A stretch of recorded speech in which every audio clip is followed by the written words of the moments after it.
Little Miss Greedy by Roger Hargreaves.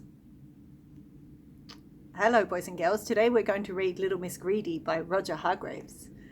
Are you sitting comfy and are you ready for the story? Okay, let's start. Little Miss Greedy by Roger Hargreaves. Little Miss Greedy certainly was. What? Greedy, I'll say. As greedy as a giant. And giants are really very greedy indeed. Little Miss Greedy lived in Cherry Cake Cottage. One lovely summer morning, a Monday, Little Miss Greedy awoke earlier than usual. She felt rather hungry and she went into her kitchen and cooked herself some breakfast. Some breakfast indeed. Sausages. Now, if you or I had sausages for breakfast, or I had sausages for breakfast, how many sausages would we have? 1, perhaps 2, maybe 3. Guess how many sausages Little Miss Greedy had for breakfast? 66. Go on, count them. 66 succulent, sizzling sausages, which is difficult to say and even more difficult to eat, unless you're Little Miss Greedy. Little Miss Greedy cut the last sausage on her plate in two and popped one half in her mouth. She sighed contentedly. That was nice, she thought to herself. Now, what else should I have? Guess what? I wonder what's coming next for Little Miss Greedy. Toast! Now, if you had toast for breakfast, or I had toast for breakfast, how many slices would we have? Perhaps 2? Maybe 3? Guess how many slices of toast Little Miss Greedy had for breakfast? 23. 23 thick, tasty slices of tempting toast and marmalade. Wowzers, that's a lot of toast. Just as Little Miss Greedy was licking her last crumb of the 23rd slice of toast from her lips, there was a knock at the door of Cherry Cake Cottage. It was the postman. The postman?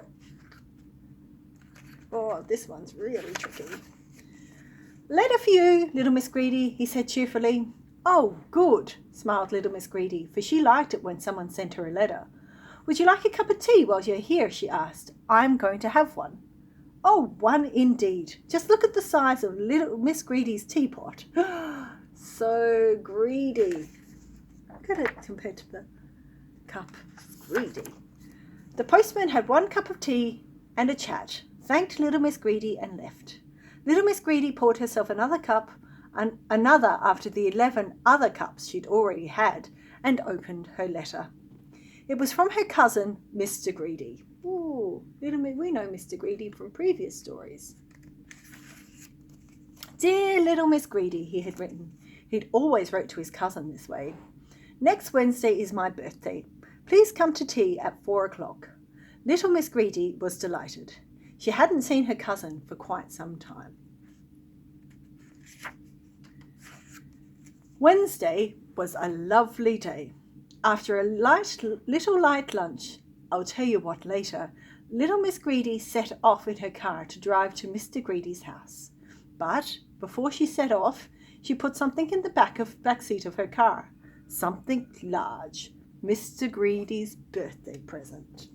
So there's Little Miss Greedy in her car driving to Mr. Greedy's house. At 4 o'clock precisely, Little Miss Greedy pulled up in front of Mr. Greedy's roly-poly sort of house. Mr. Greedy was there to meet her. Hello, Little Miss Greedy, he smiled. How lovely to see you after all this time.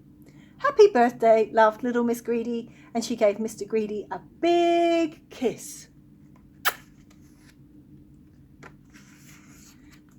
Mr. Greedy blushed. Do come in, he said. Tea's all ready. Little Miss Greedy was following Mr. Greedy into the house when she remembered something. You know what it was, don't you? That's right. Mr. Greedy's birthday present. Wait a minute, she said. Can you help me lift something out of the back of my car, please? She smiled. It's rather heavy, she added. Certainly, agreed Mr. Greedy.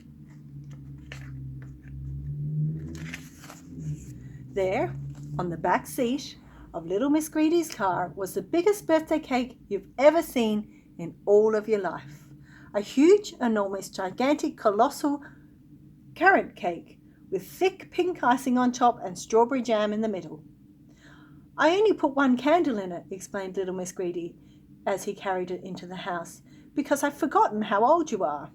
Oh, you shouldn't have, laughed Mr. Greedy. He licked his lips. But I'm glad you did. I baked it today, said little Miss Greedy. And then she chuckled. I have a confession to make, she said. This isn't the only cake I baked today. The first one looked so delicious, I ate it for breakfast. She chuckled again.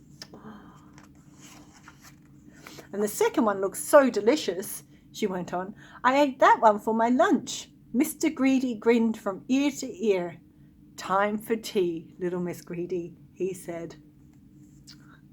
That was Little Miss Greedy by Roger Hargreaves.